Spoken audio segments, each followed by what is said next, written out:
Good morning, all of you. In today's session, we are going to continue acids, bases, and salts. In our previous class, we discussed about how acids, bases, and salts are detected, identified by using naturally occurring and synthetically prepared indicators. This is a part of 10th class chemistry where acids, bases, and salts basic concepts were discussed. Okay, so in today's session, we are purely focusing on olfactory indicators, reactions of metals with acids and bases. Okay, so acids and bases basically classified based on hydrogen donating ability and OH minus donating ability. Acid is the substance which having strong tendency to liberate H plus ions. Bases are nothing but the substance which used to give OH minus ions and aqueous conditions. Okay, this is in accordance with Arrhenius theory, right? So different theories are there in order to classify acids, bases, and salts. Okay, so in this preliminarily we are going to discuss based on Arrhenius theory only, based on H plus and OH minus releasing ability of these acids and bases. We are going to distinguish these compounds with various kind of indicators. The indicator may be chemical substance, otherwise indicator may be is used in the form of order. So that means by changing the smell, it is also possible to distinguish acids, bases, and the salts. Okay, salt is nothing but it is formed by the combination of acid and base. Otherwise, so when metal carbonates when treated, then also salt formation is possible. So salt is formed by the combination of acids and bases. Okay, so these are most probably neutral in nature if you are treating strong acid versus strong base, otherwise weak acid versus weak base. So in that case, they will be neutral. Otherwise, acidic strength is more, the formed salt becomes acidic only. If basic strength is more, so the formed salt becomes basic only. So in that way, in today's session, we are purely focusing on activity-based education of acids, bases, and the salts. Let us move on to our topic. So in today's session, the topic going to be discussed is one activity, that is chopped onions are placed in a plastic bag. They are in contact with one cloth. Okay, so that cloth is getting the what order of onions whatever present in that plastic bag, and this entire mixture is stored in the refrigerator. Right now, what we are doing, we are taking two pieces of cloths and two sliced onions will be kept in that, and two different plastic bags were taken, and this experiment is carried in two different plastic bags.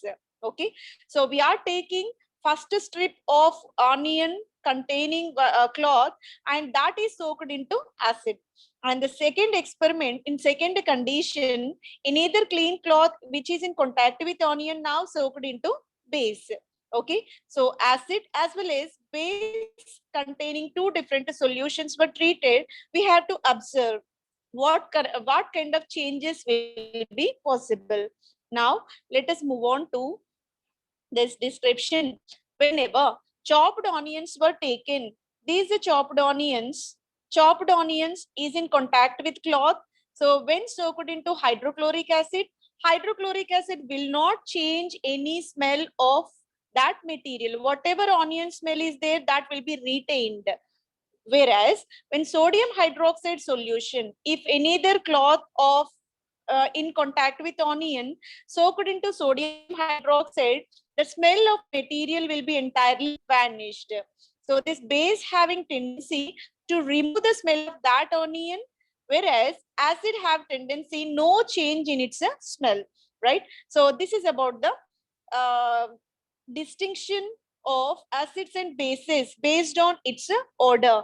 This is called olfactory indicator. Olfactory indicator stands for based on the smell change, we can distinguish, we can identify which is acid, which is base. Acid is the substance which will not change the smell of chopped onions, is an acidic substance. Whereas base have tendency to vanish its or destroy its smell, odor, is called a base. Okay, and any other kind of same smell based identification is possible by treating with clove oil and also vanilla essence. Same kind of inference you can observe in case of clove oil as well as vanilla essence.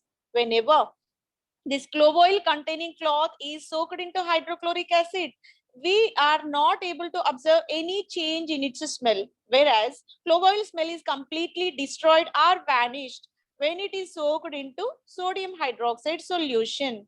Vanilla essence, when taken and it is rubbed on the fresh clean cloth, now it is soaked into hydrochloric acid, we can't observe any change in this vanilla essence odor.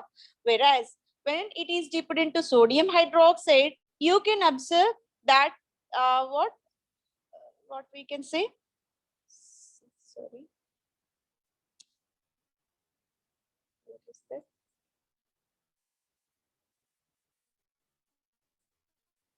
So odor of that vanilla essence is completely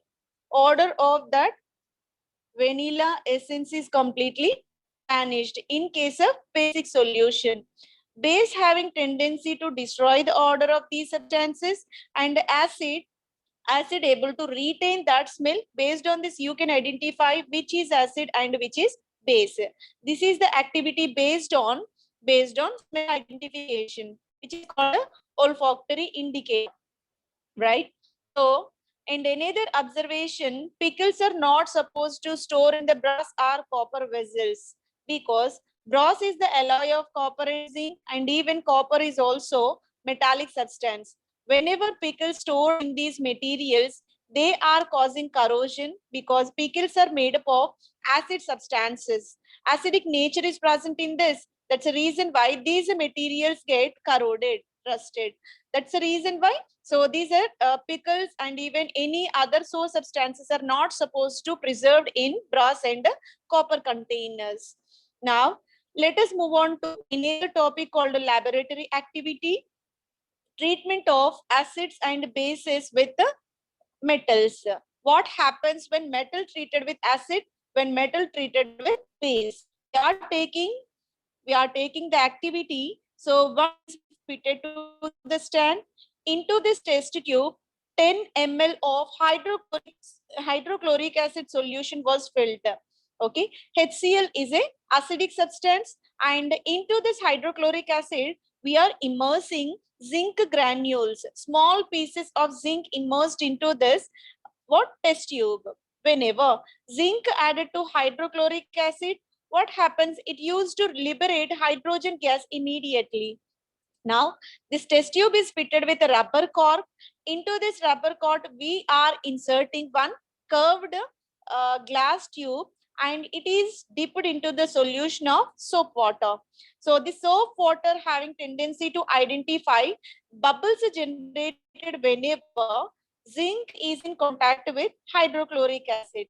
Whatever hydrogen gas evolved, that will be bubbled in this because of this gas evolution. Now, in order to confirm whether it is hydrogen gas or not, we are testing with what illuminating candle. So when candle which is burning is kept near to this hydrogen, what happens? It is burning with pop sound.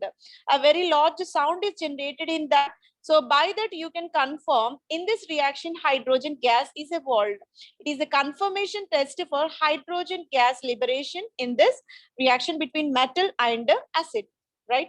Whenever metal is with hydrochloric acid, that is able to form salt and along with the liberation of hydrogen gas. Then how can we perform this experiment? What are the requirements? What is the sequential procedure? So for this, we are taking a glass test tube Into the glass test tube, 10 ml of hydrochloric acid was taken. To this hydrochloric acid, granules of zinc will be added. Now, zinc granules, when added to that hydrochloric acid, what happens? Hydrogen gas is evolved, right? Now, it is fitted to soap water. It is connected with soap water.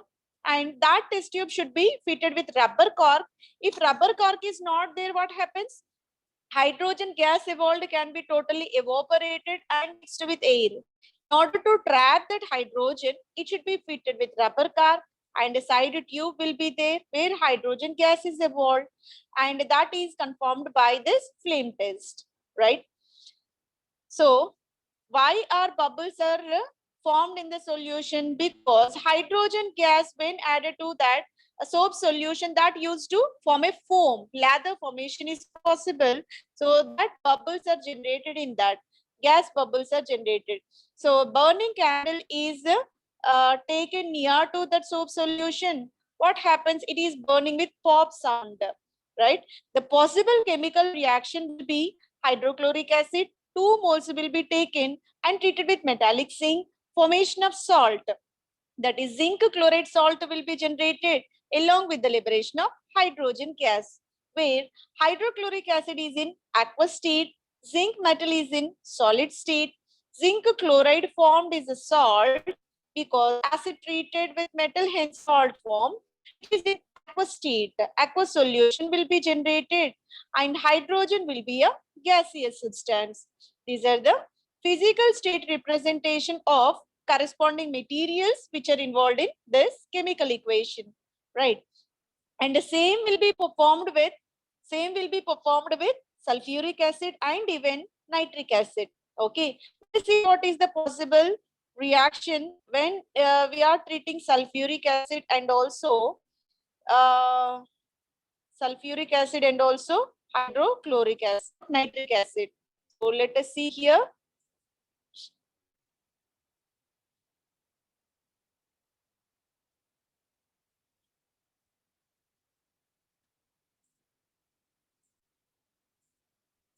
Right, we are taking metallic zinc and treated with what we are adding here. It is added with HNO3. Nitric acid is added here, and whenever zinc is treated with HNO3, what happens? Zinc is converted into salt. Zinc nitrate will be formed. Formation of zinc nitrate is possible. Plus hydrogen gas is evolved. Hydrogen gas is evolved in this reaction. Okay, so zinc I'm treating with HNO3, formation of zinc nitrate and hydrogen. Let us see whether equation balanced or not. Here zinc was taken, here also one zinc is there, NO3, NO3, hydrogen, hydrogen not balanced. That's why we have to take 2 moles of HNO3. When 2 HNO3 taken, here 2H plus will be converted into hydrogen gas, right? Then nitrate balanced, not balanced. That's why it should be taken twice, because zinc is bivalent, right? +2 charge. So nitrate will be -1 only. In order to balance the charge of zinc, so 2 nitrate ions are required. That's why zinc NO3 hold twice, and 2 hydrogens, here 2 hydrogens are generated. This is a possible reaction between metallic zinc and nitric oxide. Now let us see what happens when zinc is treated with sulfuric acid.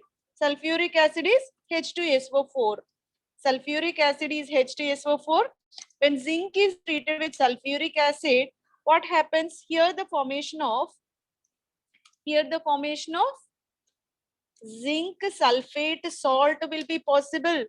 Zinc sulfate salt is generated, and in either byproduct will be hydrogen gas. Means based on this, what we can understand, we all, let us write even reaction with HCl also. When metallic zinc is treated with hydrochloric acid, there is a formation of Zn Cl2, and also liberation of hydrogen gas is possible.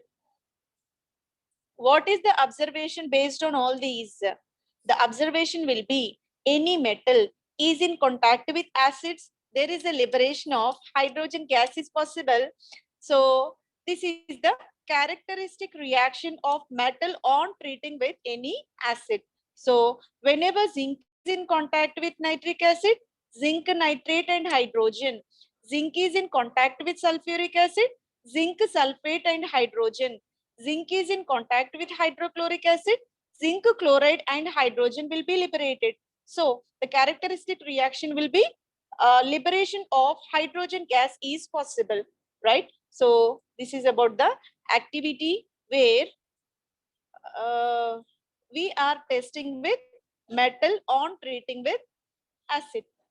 Now let us see what happens if metal is treated with base. So especially zinc on treating with sodium hydroxide, again here the liberation of hydrogen gas is possible. It used to liberate hydrogen gas, and one more byproduct is generated, one more main product is generated, that is sodium zincate, right? So it is converted into Na2ZnO2, this is called sodium zincate, and hydrogen gas is evolved in this reaction. However, all metals are not having tendency to form the sodium zincate kind of compounds.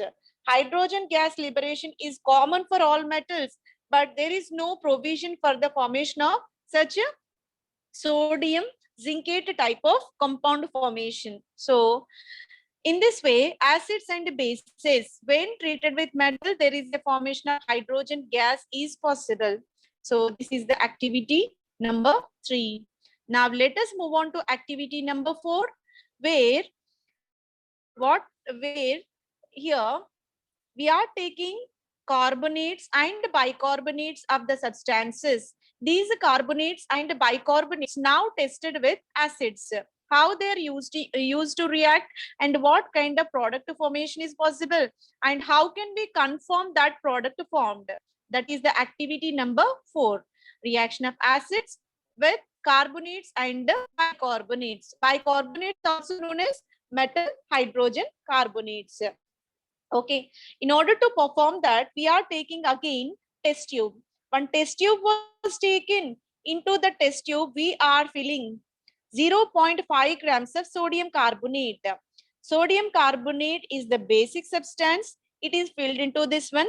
So, and to this test tube, we are fitting a rubber cork.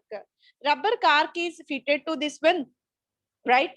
And same kind of another test tube was also taken. Into that 0.5 grams of sodium bicarbonate was filled. In one test tube sodium carbonate taken, in another test tube sodium bicarbonate. Two experiments we are doing simultaneously, right?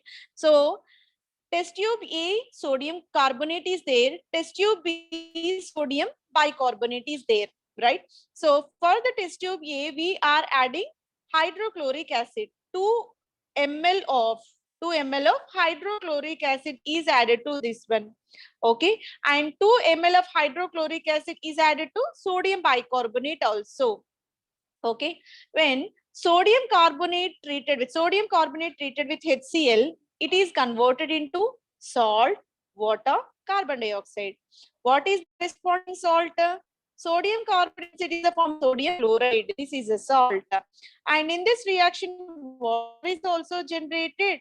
And one more product will be carbon dioxide. This carbonate get converted into carbon. Okay. So whenever sodium bicarbonate is treated with HCl, of sodium chloride, water, and carbon dioxide are possible. So let us write this equation. Possible equation.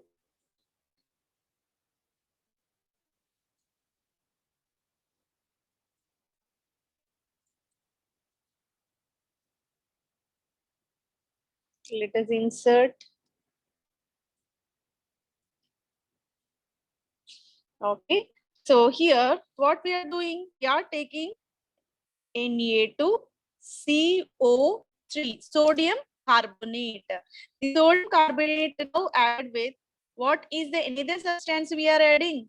Sodium carbonate added with 2 ml of hydrochloric acid. 2 ml of hydrochloric acid is added. Now let's see what is the possible product in this. There is a formation of NaCl. Sodium chloride will be formed.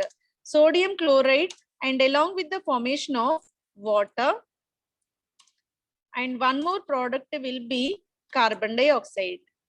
Now, this is possible equation. So here, sodium carbonate is the kind of basic substance. HCl is the acid. Whenever acid and base treated, corresponding salt and water is the product.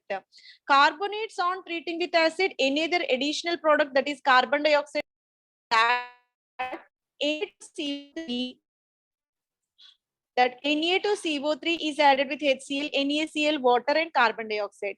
How many sodium ions are there here? 2 sodium ions are there. In order to balance that sodium, here we have to take 2 NaCl. 2 NaCl will be taken here, right?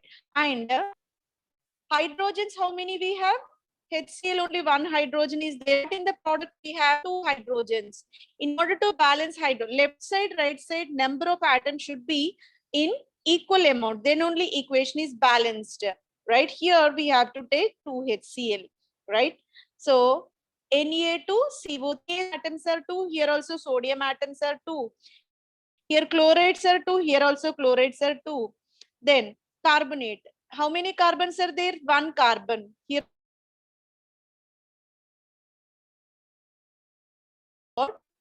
balanced equation for sodium carbonate with HCl. Let's move on to another NaHCO3. So sodium bicarbonate is taken. Sodium bicarbonate structure will be NaHCO3. Then this NaHCO3 is treated with again same kind of compound HCl. What is the probable latest? On treating with HCl, it is converted into again the product will be salt plus carbon dioxide. Salt plus water plus dioxide. Let us see equation is in balanced state or not. So how can we balance the equation? We will see when sodium bicarbonate is there, the formation is there, one two hydrogens and oxygens balanced. Now let us see how can we balance the equation. So in order to balance this equation, what we will do? H2O, 2 hydrogens are required. NaHCO3 is there.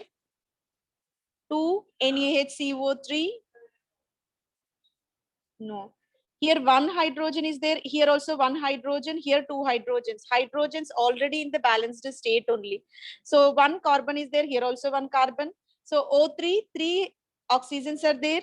O2 and here 1 oxygen, total 3 oxygens are there. So in this way, we can write whenever metal is in contact with hydrochloric acid, metal carbonate is in contact with hydrochloric acid, salt, water, carbon dioxide. Upon treating with bicarbonate, salt, water, carbon dioxide will be formed, right? So this is the activity number 4. Now we can confirm the liberation of carbon dioxide. So whatever carbon dioxide liberated, that carbon dioxide now trapped into a test tube. What we are taking into the test tube, we are filling calcium hydroxide solution. That is the calcium hydroxide. Lime water was taken. When lime water was taken and so which is added with this carbon dioxide, what happens? That lime water is converted into calcium carbonate. This calcium carbonate will be precipitated in the form of white color turbidity at the bottom of the second test tube. You can observe white color precipitate at the bottom of the second test tube. By this, you can confirm carbon dioxide is released. If there is no white precipitate, there is no carbon dioxide in that reaction. So by this white precipitate formation, you can confirm that in this reaction, sodium carbonate upon treating with HCl, carbon dioxide is evolved. That gas now trapped into calcium hydroxide. Now it is precipitated into the form of calcium carbonate. So calcium carbonate is formed, that is a white precipitate. And even we can remove this white color precipitate also by treating calcium carbonate with so this carbonate again water carbon dioxide, formation of calcium bicarbonate is possible. It becomes water soluble and white color precipitate will be disappeared now. Okay, that means excessive carbon dioxide, this calcium carbonate precipitate again converted into carbon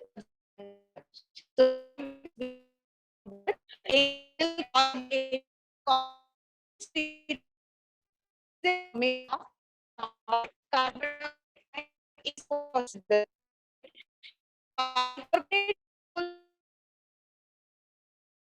So